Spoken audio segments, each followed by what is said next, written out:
এবারে বইমেলা মানে কেমন মনে হচ্ছে আপনার কাছে? এবারে বইমেলাটা আমার কাছে মনে হচ্ছে হতাশাজনক। কারণ আসলে আমার এই যে হাতে যে বইগুলো সেগুলো পুরনো বই, মানে গত বছরের বই।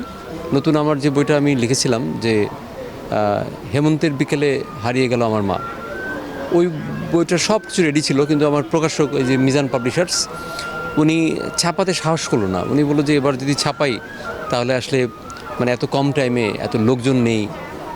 তো এটা অবশ্যই হতাশাজনক। কোনো কষ্ট, আমরা অনেক কষ্ট করে যখন বইটা লিখলাম, সারা বছর আমরা অপেক্ষা করি যে একটা ভালো মেলা হবে, অনেক পাঠক আসবে, বই কিনে নিয়ে যাবে। বই বই কেনা দেখার মধ্যে এক ধরনের মজা আছে, আনন্দ আছে। তো এবার মনে হচ্ছে সেই মজা থেকে আমরা বঞ্চিত হলাম।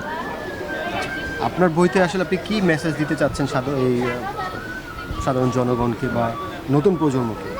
মেসেজ মানে কি, আমি তো আসলে লেখালেখি করতে বহু বছর, প্রায় 20 বছর। আমার উপন্যাসের মাধ্যমে আমি যেটা চাই সেটা হচ্ছে যে আমার উপন্যাসের মধ্যে আমি এরকম চাই না যে কোনো কাউকে শিক্ষা দিব। এই শিক্ষামূলক উপন্যাস না, আসলে এটা একটা গল্প, ফিকশন যেটা হয়। আমি যেমন নাটক বানাই, নাটকের মধ্যে একটা একটা মেসেজ থাকে, হয়তো এটার মধ্যে সমাজকে বদলে দেওয়ার, অসঙ্গতিগুলোকে ধরার, কিংবা অনেক মজার কিছু ব্যাপার নিয়ে আসার, এরকম কোনো ব্যাপার থাকে এটার মধ্যে।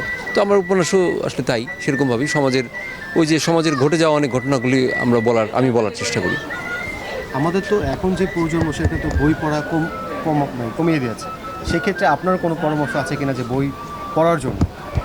বই পড়া কমে যাওয়ার মূল কারণটা আসলে কিন্তু আমাদের এই যে ডিজিটাল হয়ে যাওয়াটা, মানে মোবাইল ফোন। একটা মানুষ মোবাইল ফোনে দেখলে একটা জিনিস খুব সহজে সে দেখে ফেললো, তার কি দরকার আর বই পড়ার বা কিছু সামথিং। এটা তবে আমার মনে হয় যে এখনও অনেক লোক বই পড়ে, এখনও অনেক বই কেনে। আমি এবছরের কথা বলবো না, গত বছর আমি দেখেছি যে অনেক বাচ্চা বাচ্চা ছেলে মেয়েরা আমার কাছ থেকে এসে অটোগ্রাফ নিয়ে যাচ্ছে। অনেক, সংখ্যা কিন্তু কম না, অনেক। তা আমার খুব অবাক লাগতো যে তাহলে এরা কি করছে, বই কি কিনে নিয়ে যাচ্ছে, পড়বে না? পরে আমি দেখি যে এরা আবার আমাকে ফেসবুকে বা বিভিন্ন জায়গায় তারা নক করে জানায় দেয় যে এই উপন্যাসের এই জায়গাটা ভালো লাগছে, ওইটা ভালো লাগছে। তার মানে পাঠক আগে যে খুব বেশি ছিল তা না, তবে আগে অপশন ছিল না যেহেতু, এই জন্য মানুষ বেশি বই পড়তো। এখন যেহেতু অপশন আছে, বেশি সিনেমা দেখতেছে, নাটক দেখতেছে, অন্য কিছু করছে, এই জন্য বইয়ের দিকে হয়তো কম চলে আসছে। কিন্তু বই না পড়লে, বইয়ের মধ্যে না থাকলে কিন্তু আসলে জানা যায় খুব কম। জানার জন্য বইটা পড়তে হবে, মাস্ট।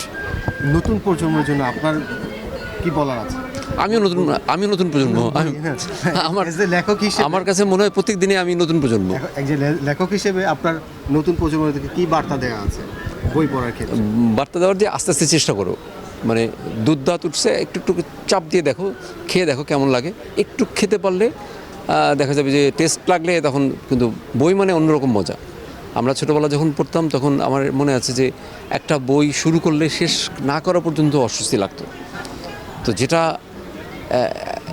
এই জেনারেশনের যারা এই জেনারেশনের ছেলেমেয়েরা, এরা আরও ট্যালেন্টেড।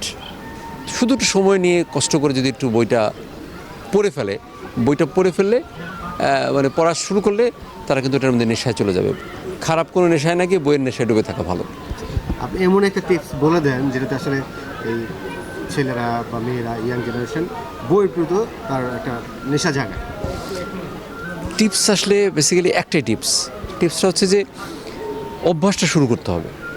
যে কোনো কাজ শুরু করতে হলে আগে প্রথমে মানে শুরু করতে হয়। এখন আমার মনে হয় আমাদের অনেক দায়িত্ব আছে। আমাদের জেনারেশনদেরকে বই দেওয়া উচিত, গিফট করা উচিত, বলা উচিত যে বইটা একটু পড়ে দেখো। এবং মানে এইভাবে আস্তে আস্তে যে অভ্যস্ত করা যায় একটা জেনারেশন। আপনি যদি ইউরোপে যান, ইউরোপে দেখবেন যে ওখানে মানুষজন, ইউরোপে বা অস্ট্রেলিয়াতে, আমি বাইরের কান্ট্রিতে গিয়েছি, আমি জানি, আমি দেখেছি যে ওরা ট্রেনের মধ্যে বসে বসে, মানে তারা ট্রেনে করে এক জায়গা থেকে এক জায়গায় যাচ্ছে, আধা ঘন্টা লাগবে, ওরা বই পড়ে। কিন্তু আমরা আসলে বইটা পড়ি না। আমরা দেখা যায় মোবাইলে ওই যে রিলস এগুলো দেখি, যেগুলো আসলে মানে ওগুলো খাওয়া যায়, কিন্তু ওই খেলে ওটার আসলে কোনো তৃপ্তিও হয় না, পুষ্টিও হয় না। তো তৃপ্তি বা পুষ্টির জন্য, মেন্টাল হেলথের জন্য বই পড়া শুরু করা উচিত, বেশি বেশি করে পড়া উচিত। থ্যাংক ইউ, আপনাকে ধন্যবাদ। এবার বইমেলা আপনার কেমন লাগছে? এবার বইমেলা আপনার কতগুলো বই বের হলো?